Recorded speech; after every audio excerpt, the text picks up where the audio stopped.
नमस्कार दोस्तों, स्वागत है आपका हमारे हिंदी साहित्य चैनल में। और आज का जो हमारा अध्याय है, अध्याय 9 है दोस्तों, जो भक्ति काल से संबंधित है और जिसमें हम भक्ति काल की निर्गुण भक्ति की प्रेम मार्गी शाखा का वर्णन करेंगे दोस्तों। और प्रमुख सूफी कवि व उनकी रचनाओं के बारे में आज हम चर्चा करने वाले हैं दोस्तों। तो सभी दोस्तों से निवेदन है, सभी विद्यार्थियों से निवेदन है कि वो जल्दी से जल्दी जुड़ें और अपने हिंदी साहित्य का आनंद ले दोस्तों। आइए शुरू करते हैं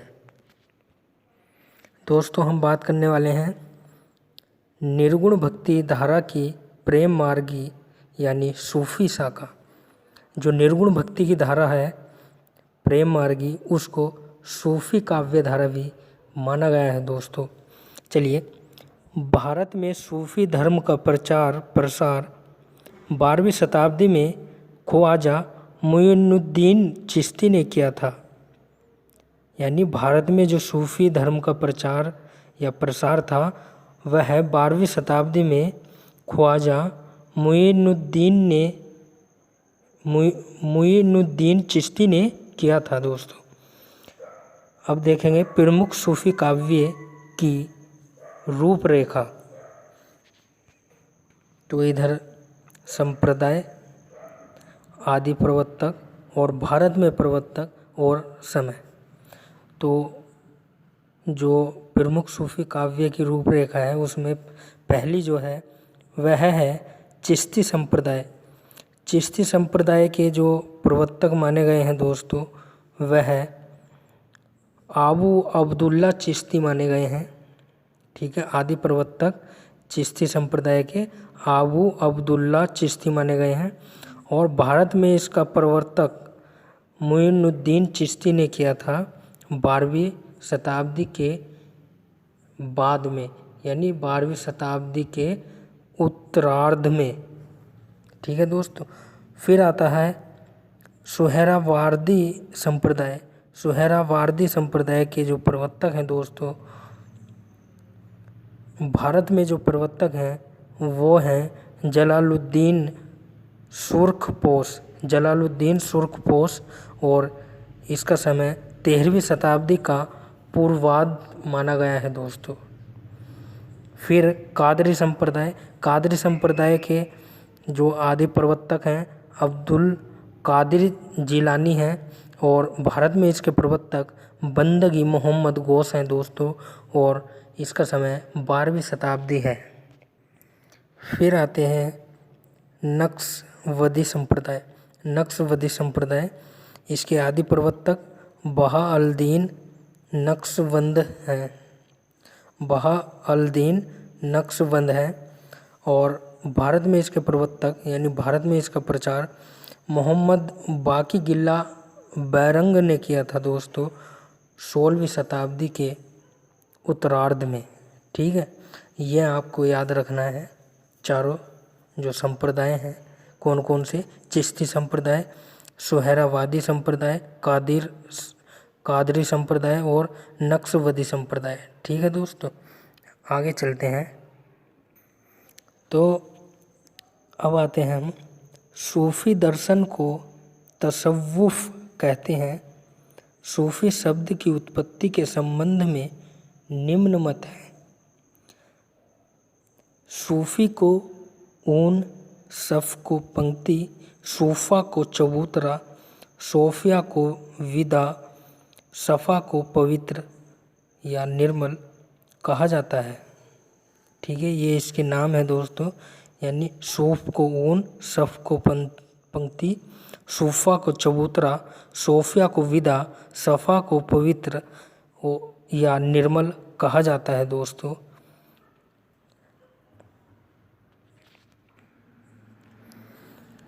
सूफी या प्रेम मार्गी शाखा के प्रथम कवि के रूप में कुछ मत।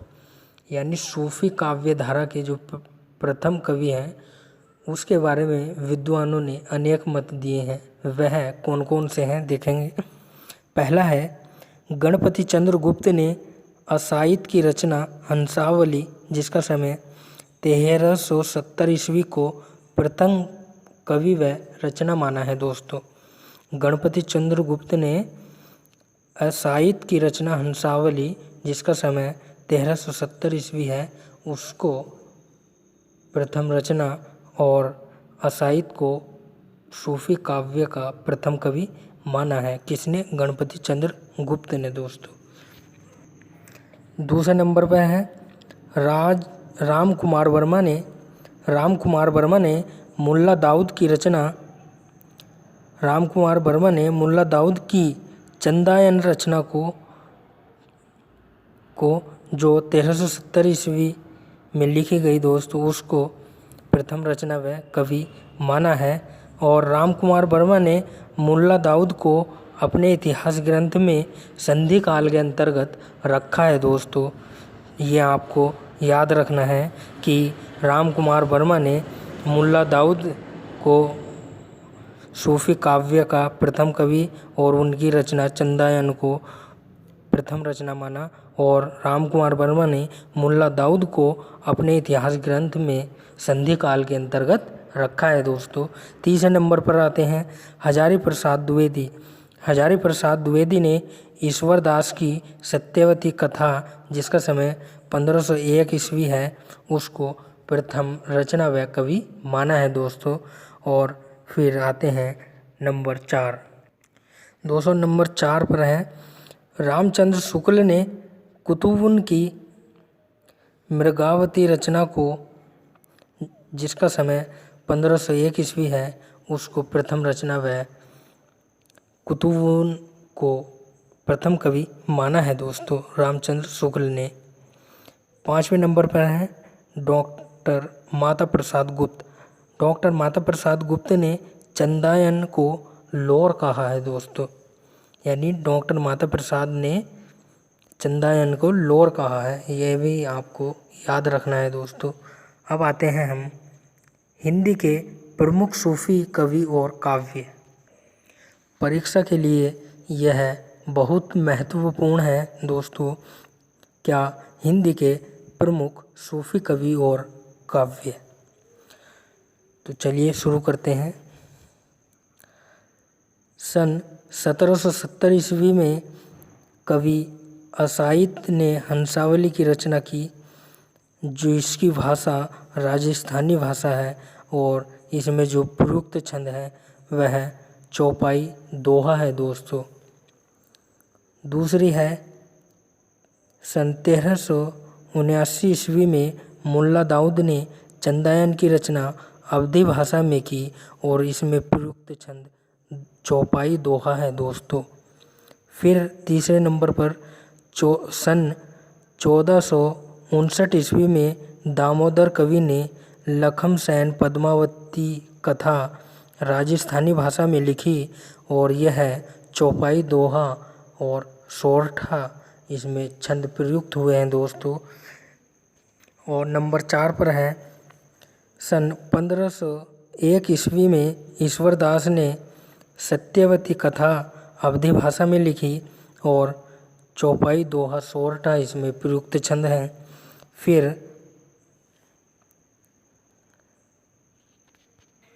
नंबर 5 है सन 1501 ईस्वी में कुतुबुन ने मृगावती की रचना अवधी भाषा में की और इसमें प्रयुक्त छंद दोहा चौपाई है। फिर आते हैं दोस्तों गणपति चंद्रगुप्त। इन्होंने 1527 ईस्वी में गणपति चंद्रगुप्त ने माधवानल कामकंदला की रचना राजस्थानी भाषा में की और इसमें प्रयुक्त छंद दोहा है दोस्तों। फिर 1540 ईस्वी में जायसी ने पद्मावती की रचना अवधी भाषा में की और जिसमें प्रयुक्त छंद दोस्तों चौपाई दोहा है दोस्तों। ये सारी महत्वपूर्ण रचनाएं हैं दोस्तों, इनको आपको याद करना है। इसमें से दोस्तों कुछ भी परीक्षा में पूछा जा सकता है। चलिए आगे चलते हैं। चलिए, 1545 ईस्वी में मंजन ने मधुमालती की रचना अवधी भाषा में की, जिसमें प्रयुक्त छंद दोहा चौपाई है। फिर 1556 ईस्वी में कुशललाभ ने माधवानल कामकंदला राजस्थानी भाषा में लिखा और इसमें प्रयुक्त छंद चौपाई दोहा सोरठा है दोस्तों। फिर 1556 ईस्वी में ही जटमल ने प्रेम विलास प्रेमलता की कथा रचना राजस्थानी भाषा में लिखी दोस्तों। फिर 1568 ईस्वी में नंददास ने रूप मंजरी की रचना ब्रज भाषा में की और इसमें प्रयुक्त छंद दोहा चौपाई है दोस्तों। ये वेरी इम्पोर्टेंट है दोस्तों कि नंददास ने 1568 ईस्वी में रूप मंजरी की रचना ब्रज भाषा में की और इसमें प्रयुक्त छंद दोहा चौपाई है। ठीक है। फिर 1584 ईस्वी में आलम ने माधवानल कामकंदला की रचना अवधी भाषा में की, जिसमें चौपाई दोहा सोरठा है दोस्तों। फिर 1590 ईस्वी में नारायण दास ने छिताई वार्ता की रचना की, जिसकी भाषा राजस्थानी ब्रज भाषा है और इसमें प्रयुक्त छंद दोस्तों दोहा चौपाई है। फिर 1613 ईस्वी में उस्मान ने चित्रावली की रचना अवधी भाषा में की और इसमें प्रयुक्त छंद दोस्तों चौपाई दोहा है। फिर 1618 ईस्वी में पूहकर कवि ने रस रतन की रचना अवधी भाषा में की और इसमें प्रयुक्त छंद दोहा चौपाई है दोस्तों। ये भी आपको याद रखना है। इसमें जो दोस्तों ये सारी रचनाएं महत्वपूर्ण है दोस्तों। ये सारी रचनाएं ही एग्ज़ाम में पूछी जा चुकी हैं, इसलिए आपको इनको याद रखना है और याद करते हुए आगे बढ़ना है दोस्तों। चलिए आगे चलते हैं। फिर आते हैं दोस्तों 1619 ईस्वी में शेख नबी ने ज्ञानदीप की रचना अवधी भाषा में की, जिसमें प्रयुक्त छंद दोहा चौपाई है दोस्तों।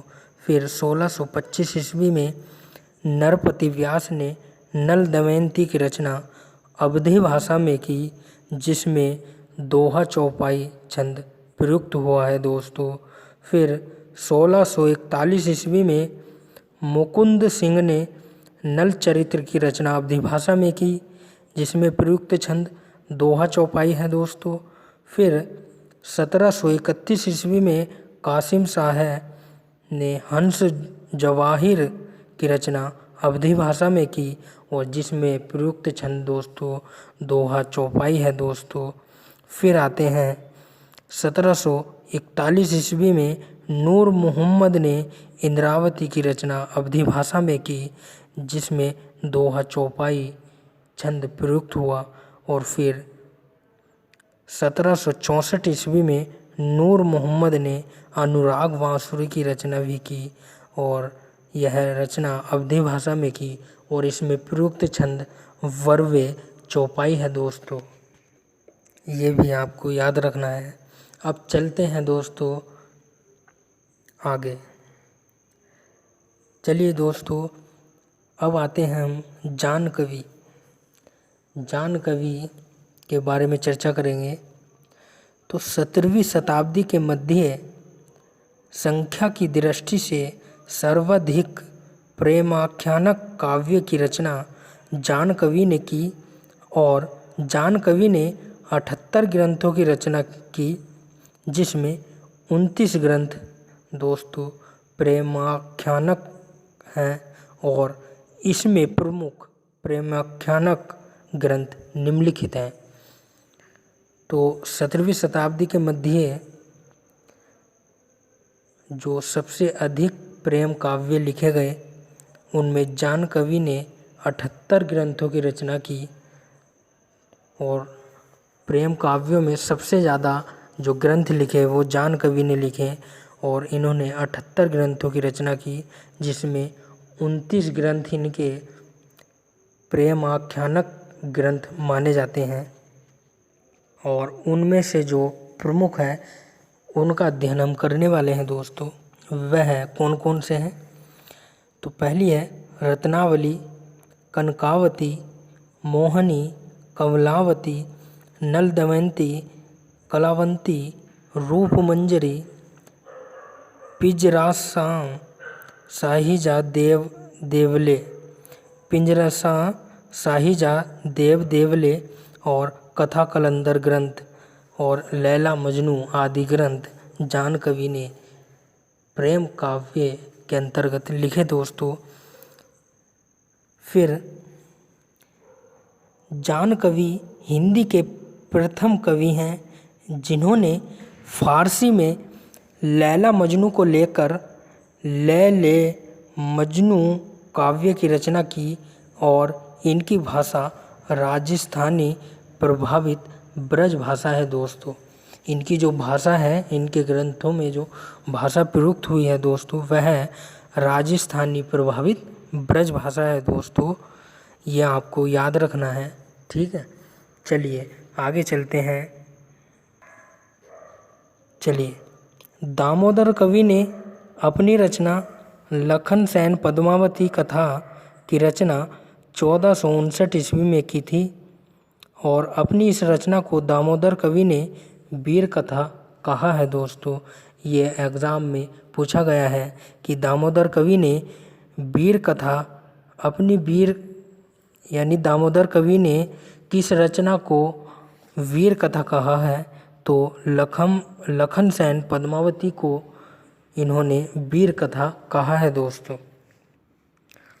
अगले हैं रामचंद्र शुक्ल ने ईश्वर दास की सत्यवती कथा को भक्ति काल की किसी धारा में स्थान नहीं दिया दोस्तों। ये भी वेरी वेरी इम्पोर्टेंट है कि आचार्य रामचंद्र शुक्ल ने किस कवि की रचना को भक्ति काल की किसी भी धारा के अंतर्गत नहीं रखा। तो वह ईश्वर दास की सत्यवती कथा है, जिसका वर्णन आचार्य रामचंद्र शुक्ल ने किसी भी भक्ति धारा के अंतर्गत नहीं किया दोस्तों। चलिए आगे चलते हैं। मृगावती के रचयिता कुतुबुन चिश्ती वंश के शेख बुरहान के शिष्य थे दोस्तों और जौनपुर के बादशाह हुसैन शाह के अक्षित कवि थे। मृगावती में चंद्रपुर के गणपति देव के राजकुमार और कंचनपुर की राजकुमारी रूप मुरारी की कन्या मृगावती की प्रेम कथा का वर्णन है दोस्तों। इसको दोबारा देखेंगे कि मृगावती के रचयिता कुतुबुन चिश्ती वंश के शेख बुरहान के शिष्य थे और जौनपुर के बादशाह हुसैन शाह के अक्षित कवि थे। मृगावती में चंद्रपुर के गणपति देव के राजकुमार और कंचनपुर की राजकुमारी रूप मुरारी की कन्या मृगावती की प्रेम कथा का वर्णन है दोस्तों। ये भी आपको याद रखना है। मैं दोस्तों आपको बिल्कुल डिटेल में लेकर चल रहा हूँ, ठीक है। और ये आशा करता हूँ कि आप डिटेल से ही पढ़ेंगे, क्योंकि बिना विस्तार से, क्योंकि सफलता छोटे रास्तों से नहीं मिलती। सफलता के लिए हमको बड़ा रास्ता ही चुनना पड़ता है, ठीक है। चलिए आगे चलते हैं दोस्तों। फिर आते हैं मंझन द्वारा रचित मधुमालती हिंदी का प्रथम प्रेमाख्यान काव्य है। ये वेरी वेरी इम्पोर्टेंट है दोस्तों कि मंझन द्वारा रचित मधुमालती हिंदी का प्रथम प्रेमाख्यान काव्य है, जिसमें बहुपत्नीवाद का सर्वथा अभाव है। मधुमालती में नायक मनोहर और महारस नगर की राजकुमारी मधुमालती की प्रेम गाथा के साथ प्रेमा की और ताराचंद की प्रेम कथा समानांतर रूप में चलती है दोस्तों, ठीक है।